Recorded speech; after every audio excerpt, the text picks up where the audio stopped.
shoulder, some basic functions of the shoulder for pole dancers, the most common injuries and pain points, what causes them, how to rehabilitate them, and what you can do in your classes to prevent it from being an issue in the first place. So, the shoulder blade has all sorts of muscles, tiny muscles on the inside, some bigger muscle, a small one here, and then some bigger ones down here that pull them down the ribs. These traps here, especially in hypermobile people, so the top muscle at the top of your neck, if you are hypermobile, you're just known as flexible, you're probably hypermobile. Your traps are never relaxed once in your life. Most people, your traps never relaxed, ever. So we want to teach them to do that, but in order to do that, your shoulder blades have to sit in the right position when you're doing hard things. Cool? So we've got traps 1, traps 2, traps 3. Pelvic girdle is pretty solid. This one down here, because we walk around all the time. Nice and strong pelvic girdle. We've got the pubic bone at the front. We've got this sacral iliac joint, the sacrum at the back, and we've got the bony attachments of the hips in between. Pretty solid. Thigh bones stick up into that, give us a lot of movement, can go in and out. But because we no longer walk around on our hands, this has become a lot less structured over time with evolution. We have this big, broad space in the middle at the back. This is quite structured through the front, but big, broad space at the back where we get a lot of weakness when we try and do a lot of work with the upper body, with our arms, especially if we're putting ourselves into quadruped position or inverted positions, which are not natural these days for most humans. So the shoulders need to be able to tolerate that load, and in order to do that, they need to have good function and good form. Unfortunately, we will internally rotate them on pole from our first pole dancing lesson to our last pole dancing lesson, which tells our shoulders that they can approach our chest, which we actually never want them to do. The arms belong to the back, and we need to find the right position to do that. Very old school yoga teaching Pilates and physios would always try and strengthen trapezius 3 down here and lats by cueing us to bring our shoulders back and down in a V shape, thinking that they were strengthening this broad space by drawing everything into that space. If you are working overhead rather than just sitting at a desk, so sitting at a desk people who never lift their arms over their head, fine. You can do that and just strengthen that and you'll get good results and much better posture. Cool, you will get that. If you want to have any strength in overhead positions, this is actually just going to give us more mobility. This is not going to give us stability. So desk workers who are here and they get internally rotated, like the glenohumeral joint comes into inversion in the shoulder socket, they need to get pulled back into that position. But if we work overhead, that is not functional for us to strengthen up just traps 3.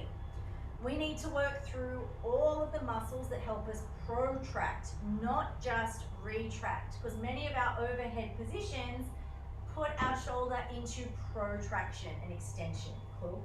And some of them will require a lot of internal rotation, but we need to be able to tolerate that load. So that's the first thing. It's not shoulders down and back for us, it's shoulders down and wrapped. We want flat, broad space with good sternum positioning, and we're going to learn to find that in quadruped positions in a moment. The second thing we're going to learn is the most common shoulder injuries for pole dancers, and when I say the most common shoulder injuries, it's usually the one. Like, the one. The one. It's the one that I've got. It's the one that you've got. It's the one I think you've got too. It's your biceps tendon, and it causes pain at the base of the front of the shoulder, and it can shoot down through here, and it can feel like the anterior delt, like it's in a very similar position to that. But what actually happens is that we load our biceps all the time with our scaps fully winging, like in a super wingy position, and the biceps tendon gets super inflamed and irritated, especially if we're doing this for inverting and then going into twisty grip and extending through the shoulder joint. And the biceps tendon goes, what the fuck do you try to do to me? Like, it just doesn't like it, and it gets really irritated. So there's 2 things that we can do to try and take the load out of the biceps tendon for both ourselves and for students at the end of classes, but it does require a strong awareness of where the shoulders are and to talk to where the shoulders are. So there's a stretch you can do. You place your palm forward, you take your hand across the base of your hand, pull, and you need to press your shoulder down as you pull your hand back. So you place your hand across the palm of the hand, and you're going to pull the shoulder down and back, pull, good. Now, as long as your shoulder is down and back and you're pressing across the palm and not your fingers when you pull back into that position, so you see your hand across your other hand, so one hand on top of your bicep, no, like this, like them. Hang on. Look at Tamar. Yeah, like this. And then shoulder comes down as the hand comes back. So as long as you're putting the pressure through the hand, you're going to get a nice stretch through the bicep. Can you feel it a little bit? Often you don't feel it. Yeah, you feel it at that insertion. Interesting. Yeah, careful with your wrist. Don't push too hard. But, so you want to feel it a bit. You don't necessarily feel very much. That's okay. If you press on your fingers instead, you can get a lot of neural pain through your clavicle, and sometimes if you're tight, that will hold on and not release. So we have to be very careful. We get students to use the palm and not the fingers. Do your other side. So this is just lengthening the bicep. I feel it when I do it like this.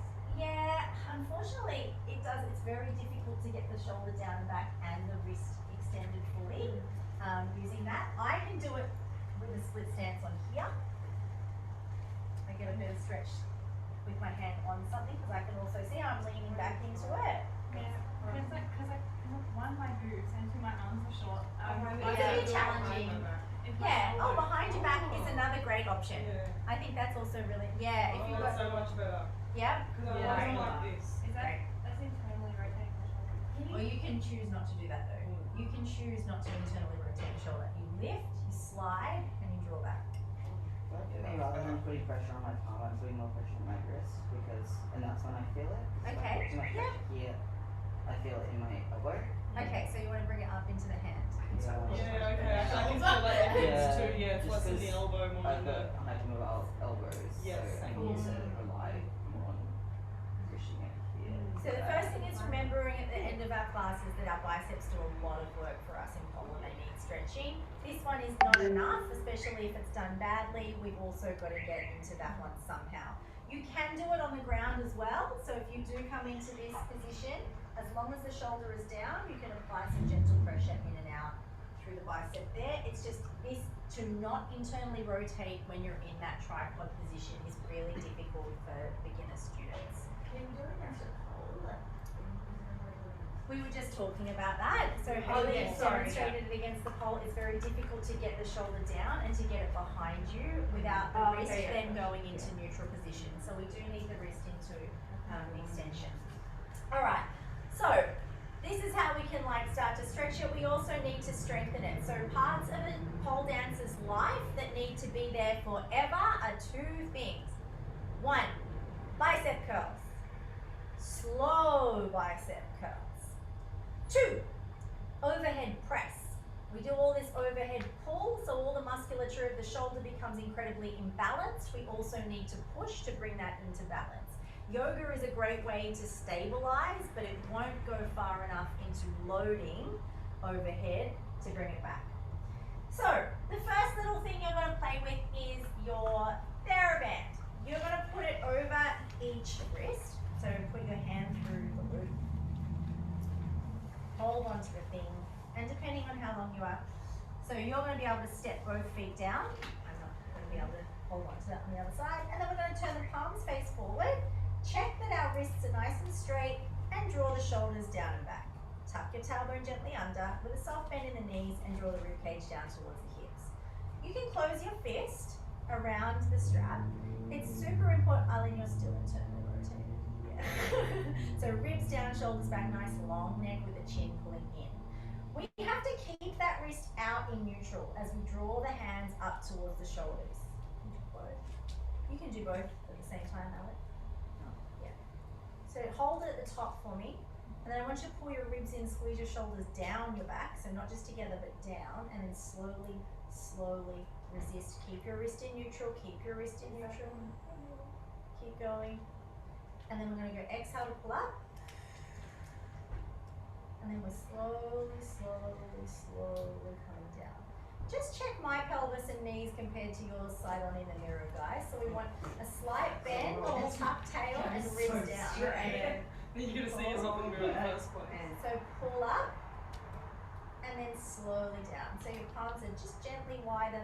your hips. Yeah, nice. Good. So this is a slow eccentric curl. So TheraBand curl for the biceps. Keep going. I'm just going to check your scapular position. Nice and flat. Good. It's good. Your elbows have come off your waist. They need to stay stuck to you the whole time. Yeah. You're a bit wingy here. I need more broad across here. Yeah. And then down into here. That's so much better. Yes. Nice. Good. Keeping those elbows super close. Careful not to wing. Some more space through here. And then down. But that's better. And then elbows on. Yes. This side's a bit wingy. Is this your injured shoulder? No. Is this one? No. Yeah.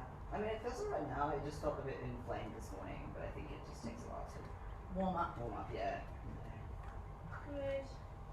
Yeah. We've done good work with Tamar. Look at those muscles! Yeah. All those Chanellas. Hey, all Keep those your hands muscles. a bit wider. Never again. Never again. I love you. With this area, have you lots of time? That's not into my hand. I told you my brain is really A bit more puffy. Yeah, but the shoulders are there. You did get it. Feel your collarbones, guys. As you keep working with these, I want you to feel like your collarbones shoot wide out your shoulders. Collarbones shoot wide, elbows hug tight. Do we feel that? Collarbones wide, elbows tight. Okay. Last one. Great. So, chuck this in as conditioning with your students. It's really good. Check on the neutral wrist. You know how to set them now. Feet slightly apart, tailbone slightly back. Knickers. And then you're pulling up and controlling down, keeping those elbows really tight on your waist. What's the number / Look, if you're doing slow ones, you can't do 14 3 times. Yeah. Like, it takes too long. But I'm doing this 14 times 3 times a day. So, but even if you do one set of 14, that's enough for prehab. Okay. So you want to do maybe 2 counts of, if you're doing 16s and using it to the music, if you're choreographing a track, you do 16. Yeah? Is that 8 up and 8 down? No, this is 1. Yeah. This is 2. This is 3. Alright, so that's that one. We get to have a little sit down for the next bit. Oh jeez. I'll face you to start with and then I'll face the mirror so I can see all of you at once. So,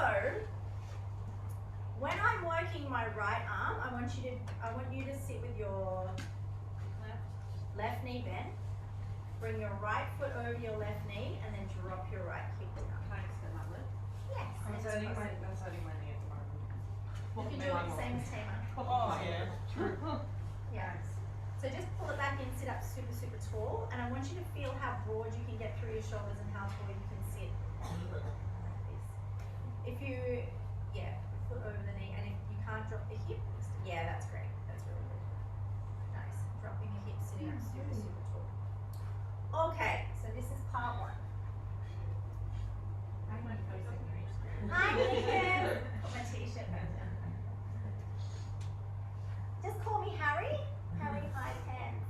And saying hi. Alright, so your left hand can stabilize you on the floor to the side. Make sure the shoulder is back and the chest is proud.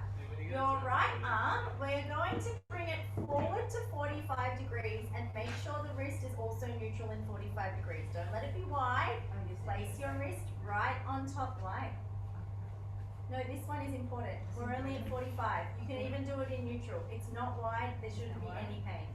No, it's narrow. So start in neutral and then just bring it gently out. Good, good. So turn your thumb a little bit more to your face and your index finger out a little, pinky finger out a little bit more. Good, and Tamar, you need to push your hand out over your elbow a bit more. Good, now drop your shoulder. Yeah, great. We're gonna lift the elbow but drop the shoulder. You can come a little bit wider, Alex. Yeah, lift the elbow, drop the shoulder. Lift the elbow, drop the shoulder. We won't get to straight because you can already feel your shoulder starting to move out of position, yeah? Yeah. You've moved your shoulder. We don't want to move the shoulder. We have to control it on the way back down. Stay neutral through your wrist, Tamar. Stay strong through your wrist, yeah. Control it on the way back down like your life depends on it. Super, super, super, super strong. Sitting up nice and tall, pressing down through the left hand on the ground, guys. Push your left hand through the floor. Okay, so we're going to stop with the elbow just lower than the shoulder. Pull the shoulder back into position, reset, and then slowly up. Don't let the shoulder lift, keep the shoulder down, keep it set in position. Yeah, right? And then slowly down. I'll just make you do 2 more of these. Reset every time, so we want to lock that shoulder back, feel that little pinch under the armpit. Slowly lift, keeping your wrist directly on top of your elbow. Yeah, wrist directly on top of elbow. Good, Haley, that's looking good. And then when you feel your shoulder blade starting to come out of position, we really focus on holding it, holding the shoulder back, holding the shoulder blade down as we control that arm down. Good. All right. So once you get, this is your homework as well to build your shoulder strength. Once you get super boss, you can sit with your hand out to the side here, slow curl up, lift the elbow, extend the arm, elbow comes all the way to the waist, and then eccentric curl down. When you get super boss. Can I ask about Yes. the leg thrust, why this is important? Right, this is the next thing. So, your body is a diagonal of spirals and a series of spirals and diagonal sling systems. So by pinning the left hip when we're training the right shoulder, we are anchoring the sling system through the torso. Does that make sense? Mm-hmm. So with your left hip pressed, we can stabilize the right shoulder more than if we use symmetry. We want to anchor the left hip to stabilize the right shoulder. So you're going to do it on the other side. So you're going to cross your right hip on the bottom, push your left leg on top, or right leg extended, and then your left hand will be down and your right arm will be working. No, right arm will be down, right arm will be down and your left arm will be working. Does the leg cross also help with, I feel like it prevents you from extending your lower back as well. It puts you in a really nice position. Yeah, it just puts you in a really good position. If you have the mobility for it, otherwise being crossed over, you're still anchoring. So you feel like there's still that press into the legs. Nice and tall, sit bones straight down. Good. And that 45 degree with the wrist, careful with your wrist, Haley, you started to drop out on the side. Yeah, keep it neutral, really train it. So, I suppose you've heard, keep working it on this side, yeah. So it's whichever knee is crossed on top, it's that arm that's working. Yeah. You've heard before that what happens at the neck is repeated at the tail, yeah, in terms of our spine, in our spinal position. So if our chin is dropped, our tail will tuck under. If our chest is proud, we'll stick our bum out. The same is true all throughout the body. If we have poor shoulder control and shoulder positioning, the wrist will be loaded beyond the point of being able to support. So if we can't get the shoulder right, we'll never get the wrist right. Does that make sense? That's true of split grip too, isn't it? Absolutely. If we don't have the shoulders right, we'll never get the wrist right. So stabilizing the shoulders will give us a lot more through the wrists, and it also makes us work, if we can get good positioning, it should be super light. And I'm going to demonstrate what I mean by everything should be super light. I hear people complaining of paining their wrists in a 4-point position, 4-point kneeling position all the time. But do you know what? 4-point kneeling doesn't have to be 4-point kneeling. 4-point kneeling could be 2-point kneeling. It doesn't have to be heavy. You can have a fingertip. Like, we're just dumping into our joints and into our bodies so often. We can find good positioning and really draw energy up through our body, create muscle tension, and take the load out of the wrists and shoulders. We have huge muscles in our legs, right? Huge muscles in our glutes and our quads. Hamstrings are a bit tetchy, but glutes and quads go all right. Give them plenty of work to do, cool? Make sure that we're like, you guys, do the freaking work. Core, we train it all the time. If this is strong enough and we're working from the centering principles, from the insides out, then the shoulders don't have to do so much, and the wrists should have to do, like, they should be on easy street. If the shoulders are doing their job, the wrists are on easy street. Obviously, like the elbow is a little prick in the middle that can make the conversation a bit unclear, and we'll talk about that as well. But let's just talk about this quadruped position. So I teach a lot in my classes over protraction. And I do that because I see a lot of floppy students. It's not, once you know your body as teachers, you need to know the difference between this now. All as instructors, and when you're getting into intermediate level, you need to know the difference. So I teach this over protraction because I want them to have that strength and stability and not to be back here all the time. Cool? Sometimes I'll do both, but really I focus a lot on the protracted position of the shoulder. But we need to be able to find flat, and we need to be able to find it every time and effortlessly and easily. So if we set up this 4-point position, Arlene, can you come and place your hands on my shoulder blades and tell me when I'm in neutral? So you want one hand on each one, even though they're very different. Yeah, left one is fine. So that's protracted. You can feel the space there, yeah? Yeah. Okay. This is retracted, and you can feel the wing in there, yeah? So I want flat and broad. Out there, and I can feel that my serratus anterior is working. Thank you. Now I'll maintain that. Yeah. So we want to get a nice flat back. It has to be flat all the way through though, so I was a little bit dipped through the low back. And can you see that my fingers are spread? My fingertips are wide. My elbows are hugging in, so my upper arm is hugging in towards my ribs, and the crease of my elbow is just gently spiraling forward. It's not like forced forward. There's a little bend. The point of the elbow is pulling back, and the crease is gently spiraling forward. But it all starts at the shoulder blades and the core. Yeah? Alright, so there's 6 of you in the room. Help each other find neutral quadruped positions, please. I'll go first. It was really interesting hearing Ash say, like, it feels like you're in a cat.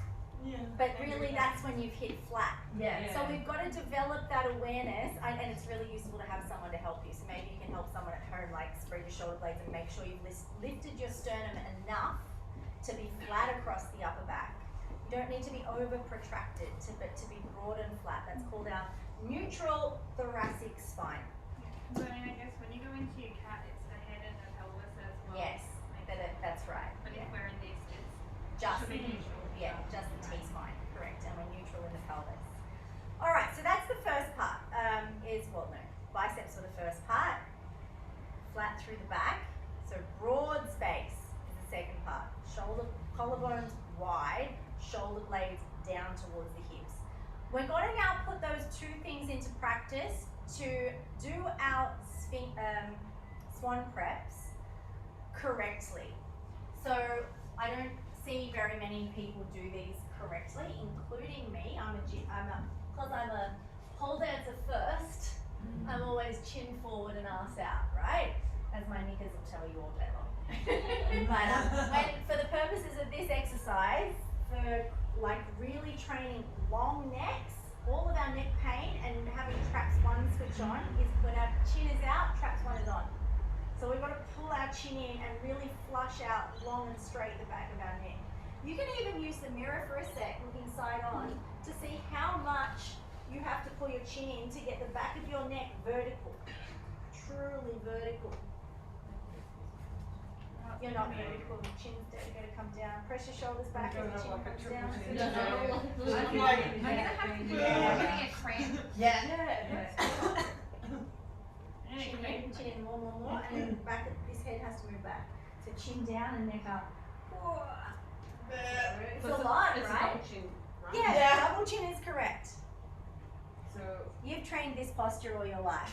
So just watch me first. So I've got my heel in line with the center of my butt. Then my tailbone goes under. Sorry if that's uncomfortable for you, Alex. Tailbone scooping under, pubic bone curling up, belly button lifting into the back. What is the shape of my spine? Flat. Neutral. Yeah. So I'm not like, this is anterior tilt. This is the other tilt. Yeah. Where they're turning back. Yeah. Posterior. It's from the hip close. Pulling backwards. So I'm nice and neutral. Belly button is lifted. Now my arms. Like I've got 2. The elbows are just in line with your sports bra or mid ribs. The thumbs are about nose height. And we're going to do that same thing. We're not drawing shoulders down and back. We're creating space. We're creating heaps of space across the back, and you can feel the pointy bits of your shoulder blades reaching down towards your hips. Now eyeball this bit, guys, because this is the bit that is the hardest part. So really broad. Can you see how I'm trying to pull my shoulders and my tops of my ears in opposite directions? Because I am. I'm trying to get as long as I can, and the muscles under my armpits are burning already. And it's like a clawing sensation through the ground. Now I've got to keep my tailbone tucked as I lift from the base of my skull to come up through the base of my skull and maintain that distance between here and here with this on. Cool, so it's the forehead to the floor. Sorry, Haley, you're probably having a really hard time seeing No, I that. can see. Okay. Forehead to the floor, tailbone tucked. We're lifting up this bulbous part of the back of the head and creating shit tons of space, and it's rough. Alright, so without doing it with a chin poke and to get that extension through the back is a tough job. Have a crack.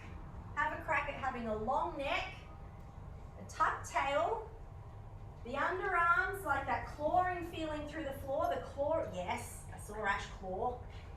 Beautiful. So you want to imagine that you're shooting lasers out of the crown of your head for this one, like, whoa, laser! I like to think of it as my Luke Skywalker.